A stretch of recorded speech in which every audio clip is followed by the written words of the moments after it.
Muy buenas a todos, soy Roberto Granda, presidente del Club de los Viernes y tenemos que hablar de educación.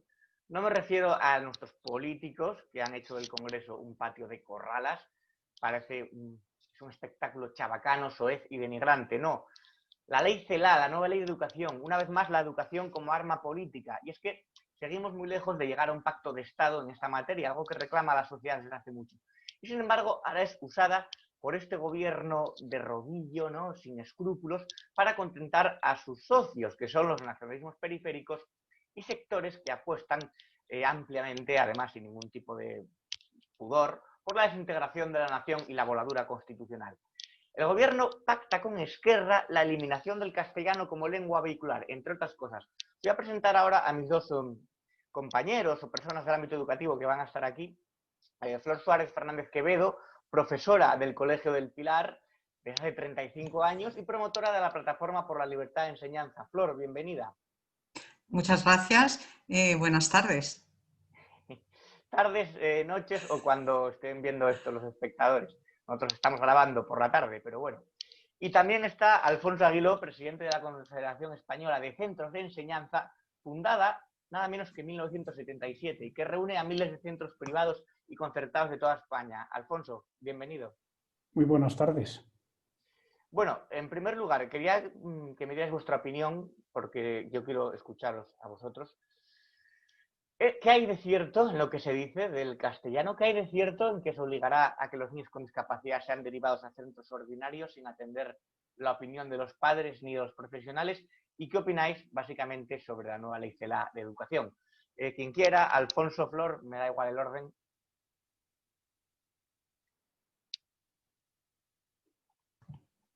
Bueno, creo que tendría que ser Alfonso, que tiene ahí muchísima más experiencia que yo en todas estas lides, pero ya que es tan gentil y me da el paso. Vale.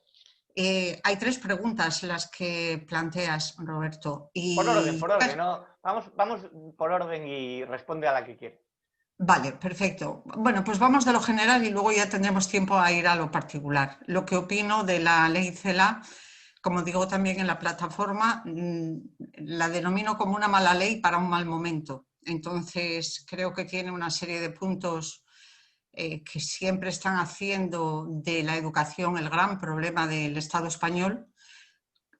Han entendido que la educación es una tarea inacabada y eso se transmite a una legislación, a una fiebre devoradora de leyes.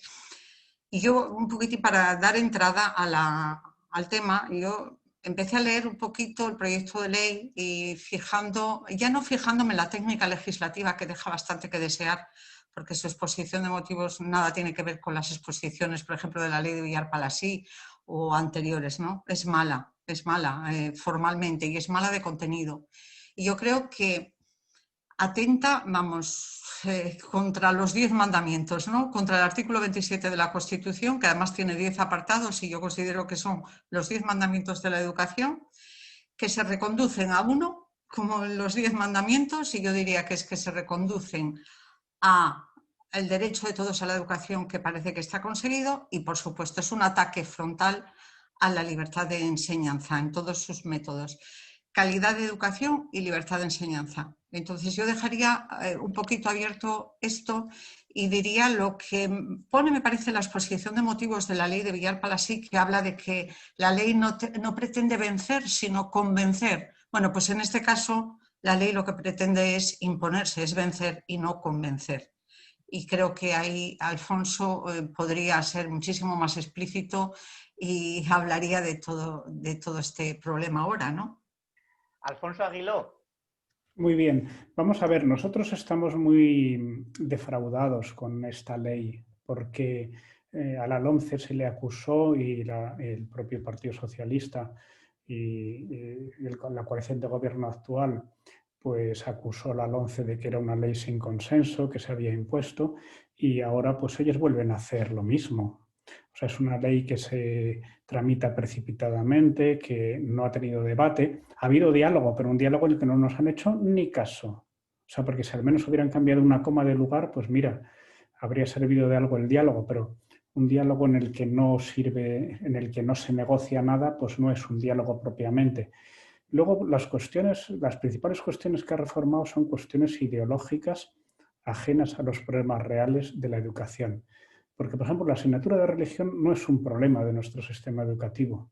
La educación especial no es un problema. La concertada, la diferenciada, el proceso de admisión no es un problema. Yo creo que no es solución que haya una programación de la enseñanza en la que las autoridades educativas pueden imponer arbitrariamente unos criterios de distribución de los alumnos, unos criterios de programación, o sea, que pueden quitarte aulas concertadas llenas para llenar aulas públicas que están vacías. Yo siempre insisto en que yo tengo mucho interés en que la enseñanza pública funcione muy bien, porque creo que cualquier ciudadano responsable debe desear que 2/3 de los ciudadanos de este país se eduquen muy bien. Pero claro, a mí me parece que echar la culpa de los problemas de la enseñanza pública a que existe la concertada es ridículo, porque además está muy estudiado que la existencia de la enseñanza concertada y esa concurrencia de modelos facilita mucho la mejora de la enseñanza pública. Si la enseñanza pública fuera un monopolio, iría muchísimo peor. Por lo tanto, la enseñanza concertada le ayuda a ser mejor por la concurrencia que supone, por la pluralidad de modelos y porque supone un ahorro muy grande. El puesto de enseñanza concertada ahora mismo está costando la mitad que uno público, cosa que no me parece bien porque hay muchos países en Europa, por ejemplo, que los centros concertados reciben la misma cantidad que los centros públicos. Sería lo lógico y lo equitativo, ¿no? Y por eso pues, yo diría que es una ocasión perdida que se ha transformado la ley en un hostigamiento muy, muy directo y muy rotundo, muy claro contra la concertada, contra la especial, contra la diferenciada y contra la asignatura de religión. Y se podrían decir más cosas, pero yo creo que básicamente ese es un tema muy importante. A mí me parece que hay que resaltar que la educación concertada existe para defender la pluralidad de nuestra sociedad democrática. O sea, el concepto de la financiación de la enseñanza privada es un concepto que nace después de la Segunda Guerra Mundial, después de los horrores de los regímenes totalitarios, cuando cundió en todo el mundo el convencimiento muy claro de que la educación no podía estar de forma de monopolio de los poderes públicos, que la educación tenía que ser plural. Y uno puede decir, bueno, ya existía la educación plural, claro, pero si la educación plural solamente es accesible a los que tienen dinero, el sistema no es plural, porque toda la gente de pocos recursos está en la enseñanza pública y se corre un grave riesgo de adoctrinarlas. Por eso, en las declaraciones internacionales que han suscrito casi todos los países y han pasado a las constituciones de los países occidentales, está definido con toda claridad que los padres tienen derecho a elegir un colegio distinto del creado por los poderes públicos y que tiene derecho a ser educado en su religión y en sus convicciones filosóficas, religiosas y pedagógicas. Y esto no es una cuestión de que es que los poderes públicos no lleguen, porque perfectamente podían tener un sistema público para todos. Igual que podía haber un único partido, sería también muy fácil, cualquier Estado lo puede hacer, pero eso no es una democracia, eso es otra cosa. O podría haber un único medio de comunicación, pero bueno, preguntas. Flor, y sin embargo, lo que ocurre con los políticos también en Asturias, que se defiende mucho, sabe mucho de sanidad pública, de educación pública, pero luego, al menos los que hemos conocido de los políticos llamados o mal llamados progresistas, mandan a sus hijos a colegios concertados o colegios privados. Sí, pero es curioso, y de hecho hay algunos artículos respecto a esto, que los mandan porque, no preocupados porque la educación, porque ya se ha dicho, y eso lo sabrá muy bien también Alfonso, porque no hay unas grandes diferencias entre la educación hoy pública y la educación privada o concertada. O sea, en cuanto a contenidos y programas curriculares, todos damos lo mismo. Pero ¿por qué los políticos, por qué, vamos a poner entre comillas, las élites políticas asturianas mandan a sus hijos a la concertada? Pues porque consideran que ahí tienen un nivel, sobre todo en los núcleos urbanos más importantes, un nivel de compañías que a la larga les pueden beneficiar los contactos entre compañeros. No porque la concertada excluya a una población inclusiva de otro origen, sino porque estos colegios te dan unas relaciones informales que te pueden beneficiar en el futuro para tus posibles trabajos. Es decir, si tienes unas buenas relaciones sociales, vas a tener una buena formación. Y luego la concertada, en este sentido, en Asturias, que hay un número importante, que aunque recoge inmigrantes y recoge, porque además así lo obliga la ley, lo que tiene la concertada aquí es un peso importante, un peso específico, y ha demostrado una cierta calidad que se nota también en las notas. Y digamos que hay una cierta, ¿cómo diría yo?, protección, preocupación por el alumnado, porque la famosa palabra de lo público es de todos, que al final acaba siendo la res nullius, ¿no? Lo que es de todos es de nadie, ¿no? Y entonces todo el mundo... Y en la enseñanza concertada sí tenemos ese papel que luego podría ser objeto de otro debate, porque nada es perfecto en sí mismo. Pero sí es verdad que los políticos y digamos, esa élite asturiana que conocemos prefiere la concertada. Alfonso, los niños no son de los padres, y llegó a decir una política. Entonces, los niños son del Estado, pertenecen al Estado. Estamos creando una sociedad estatista donde además tienen la potestad de todo, hasta de la infancia. ¿Cómo funciona eso? Sí, vamos a ver, si se habla de que si son de los padres en un sentido de propiedad, yo creo que una persona no tiene propietario. Es propietario en todo caso de sí mismo. O sea que en el sentido estricto se le puede dar la razón. Los hijos no son de los padres, pero mucho menos son del Estado. Los hijos no pertenecen a nadie, pertenecen a sí mismos. Pero la tutela de los hijos la tienen los padres. Es verdad que si unos padres abandonan a sus hijos o los convierten en guerrilleros o cualquier barbaridad, pues el Estado tiene obligación, pero creo que no es de lo que estamos hablando. O sea, yo creo que esa afirmación, que literalmente pues, se puede defender, pero ella no lo hacía con esa idea. Ella lo hacía con la idea de que el papel que tienen los poderes públicos en la educación es muy superior al que la mayoría de los ciudadanos entendemos. Yo no quiero decir que no tengan papel los poderes públicos, porque si los poderes públicos no intervienen, pues realmente sería difícil alcanzar una buena educación plural y de equidad para todos. O sea, tienen que intervenir. Lo que pasa es que tienen que intervenir buscando el servicio a los ciudadanos. Tienen que buscar que haya educación para todos en un régimen plural, de calidad y en régimen de igualdad de oportunidades en el acceso. O sea, no basta que la educación sea plural, porque si es plural y toda es mala, de poco sirve la pluralidad. No basta que sea plural y de calidad si no hay acceso para todos, porque si hay muy buena enseñanza y de mucha calidad y muy plural, pero no me la puedo pagar, no me resuelve el problema. Por eso los poderes públicos tienen la obligación de establecer un sistema de financiación de la enseñanza privada que permita que haya una educación plural y de calidad accesible a todos. Ese es el principio básico que inspira los sistemas educativos de todas las democracias occidentales. Y por tanto el sistema de conciertos no es un privilegio que proviene de la dictadura o de privilegios de la Iglesia o de que el Estado no ha podido gestionar la educación. Es un principio básico que está presente en prácticamente todas las democracias modernas y que además está inspirada en la idea de que no hay que poner fácil a los poderes públicos a adoctrinar a la gente, porque es muy tentador para cualquier gobierno hacer su propio catecismo y que la gente se lo estudie y luego se lo pregunte y que no me lleven la contraria.